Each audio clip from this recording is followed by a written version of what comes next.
Soyez bénis, bénis, peuple de Dieu. Soyez bénis, peuple guadeloupéen.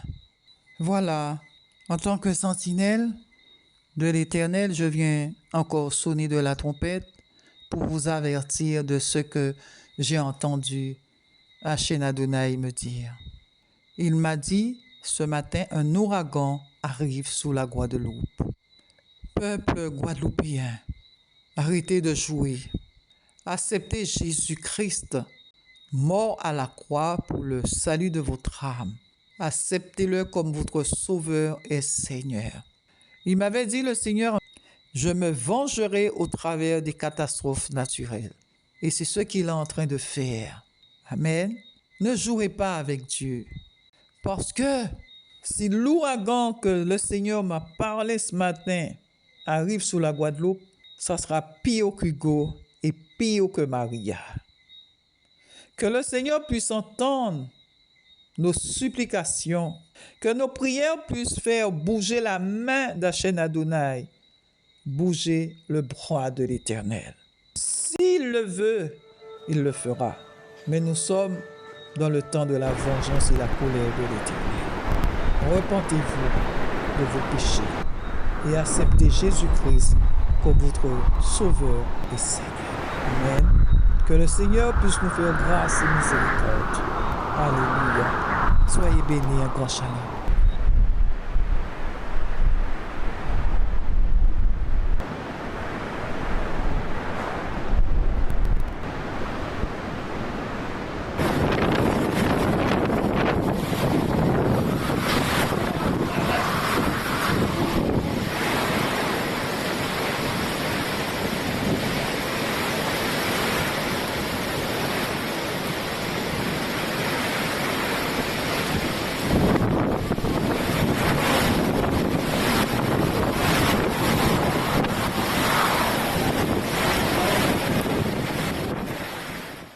Le 4 octobre, à 7 h du matin, l'ouragan Matthew, classé en ouragan de catégorie 4, frappa Haïti avec des vents de 230 km/h.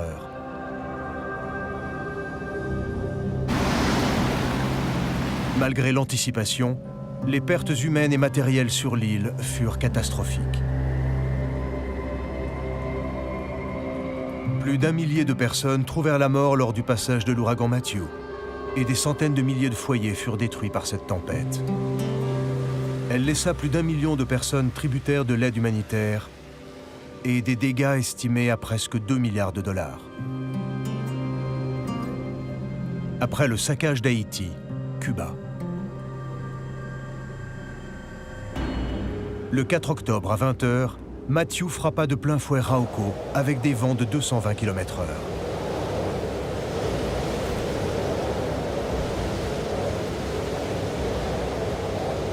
L'onde de tempête causa des dommages considérables dans la province de Guantanamo.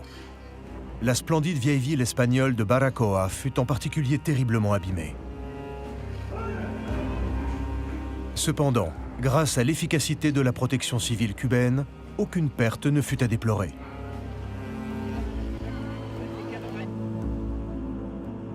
L'interaction avec la Terre sur Cuba fit faiblir l'ouragan en catégorie 3, bien que Matthew ait finalement retrouvé une intensité de catégorie 4 en quittant Cuba pour les Bahamas. Le 5 octobre, Matthew, alors qualifié en catégorie 4, frappa les côtes pour la 3e fois, cette fois sur l'île de Grand Bahama. Les préparatifs commencèrent alors véritablement dans le sud des États-Unis à l'approche de Matthew. Plusieurs régions déclarèrent l'état d'urgence sur les régions côtières et on ordonna des évacuations massives.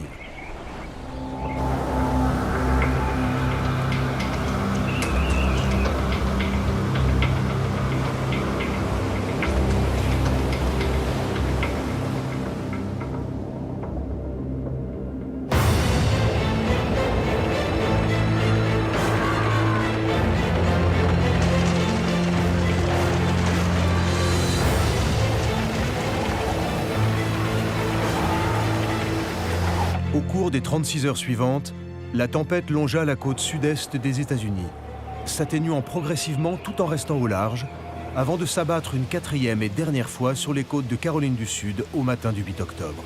Le cyclone avait alors la puissance d'un ouragan de catégorie 1. Les dégâts furent principalement limités aux côtes de Floride et de Géorgie. Aux États-Unis, l'ouragan causa la mort de 47 personnes. Le 9 octobre, Matthew reprit la direction du large et acheva sa transformation en cyclone extratropical. Avec des dégâts estimés à plus de 8 milliards de dollars, Matthew fut